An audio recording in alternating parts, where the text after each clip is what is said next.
तो देखिएगा ये बोर्ड में जो क्वेश्चन लिखा हुआ है ना, जनरली आप जानते हैं कि बहुत ही इंपॉर्टेंट क्वेश्चन है बोर्ड प्रिपरेशन के अनुसार। अगर हम देखा जाए तो ये क्वेश्चंस ऐसा होता है कि 100% तो नहीं कह सकते हैं, लेकिन 99.9% इसकी आने की चांसेस रहते हैं। जरा देखिएगा इसको सोल्यूशन हम कैसे निकाल पाते हैं। लिखा हुआ है कि आप √3 को एक इरेशनल नंबर प्रूफ करके दिखाइए। जानते हैं कि जो p बाई क्यू के फॉर्म में नहीं लिख सकते हैं उसी को इरेशनल कहा जाता है, लेकिन हमें बताना है, दिखाना है। क्या काम करेंगे हम लोग? एज्यूम कर लेते हैं। अब तो देखिएगा हम लोग क्या एज्यूम करने जा रहे हैं कि √3 इज अ रेशनल। लो भैया, हमने क्या किया, जानते हैं कि वो इरेशनल है, इसके बावजूद होने के बाद हमने उसको रेशनल मान लिया। गलत मान रहे हैं? पता नहीं, जो भी आएगा रिजल्ट दिखाएगा। अगर गलत है या सही है वो रिजल्ट आपको बताएगा। तो अगर कोई रेशनल नंबर है और उसको हम पी माने ही किसी नंबर को, तो जनरली जानते हैं उस रेशनल नंबर को p बाई क्यू के फॉर्म में राइट कर सकते हैं। ये पता है कि अगर रेशनल है, न्यूमरेटर ऊपर नीचे डिनोमिनेटर, इस रूप में कन्वर्ट कर सकते हैं। फिर इसके बाद हम जनरली जानते हैं कि भैया रेशनल अगर है तो p और q क्या होने चाहिए? को प्राइम होने चाहिए। p और q आपके पास में को प्राइम नंबर होना चाहिए। और आप वो पता है जो आप पहले से पढ़ के आए हैं कि p q क्या होने चाहिए? इंटीजर्स हैं, ये तो है। q इक्वल नहीं होना चाहिए 0 के, ये तो पता है। लेकिन इसके साथ साथ अगर कोई भी रेशनल नंबर लिखा जाता है, देखो इक्विवेलेंट लिखा हो, मैं उसकी बात नहीं कर रहा हूं। आप ले आएंगे कई एग्जांपल्स कि सर ये भी तो एक रेशनल है, आप जो कहने जा रहे हैं। को प्राइम नंबर मतलब p और q के कोई फैक्टर नहीं होने चाहिए, 1 के बजाय कोई दूसरा फैक्टर ना हो। बाकी आप जानते हैं कि p और q इंटीजर होते हैं, q इक्वल नहीं होना चाहिए, तो हमने मान लिया, ठीक, कोई बात नहीं। अब अगर आपके पास में ये दिया गया है p बाई क्यू, हम क्या कर लेते हैं, अपॉन 1 क्रॉस मल्टीप्लाई करके p is equal to √3 q लिखते हैं और दोनों तरफ स्क्वायर कर देते हैं। तो क्या आ जाएगा? p square is equal to 3 q square. क्या देखा जा रहा है?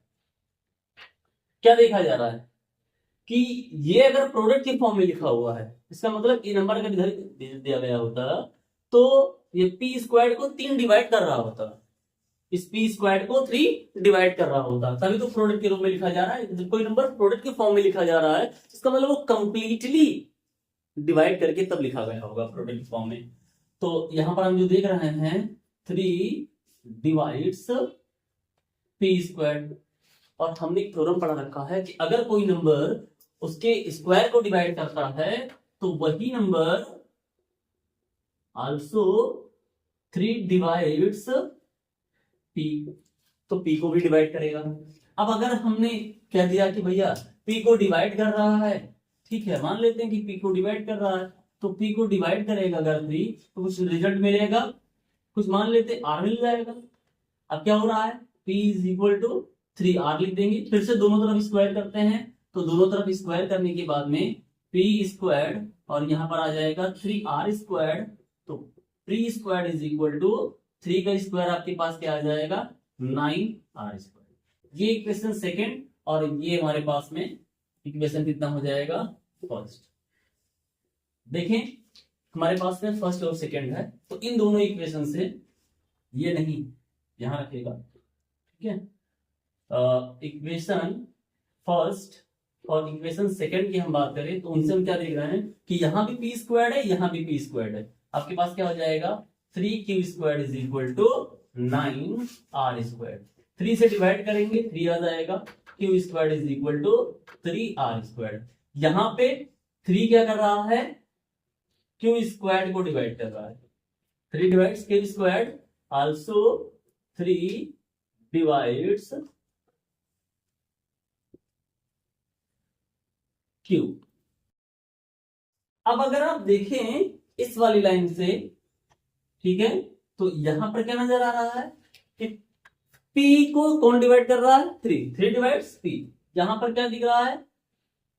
q को भी डिवाइड कर रहा है 3, तो हम इस तरीके से देख रहे हैं 3 is a common factor of P and Q, जिसको हमने पहले माना था कि P और Q को प्राइम होता है।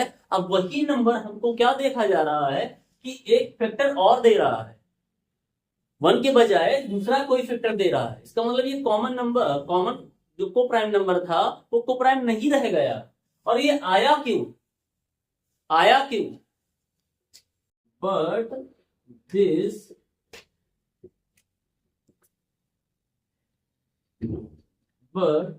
this contradicts arise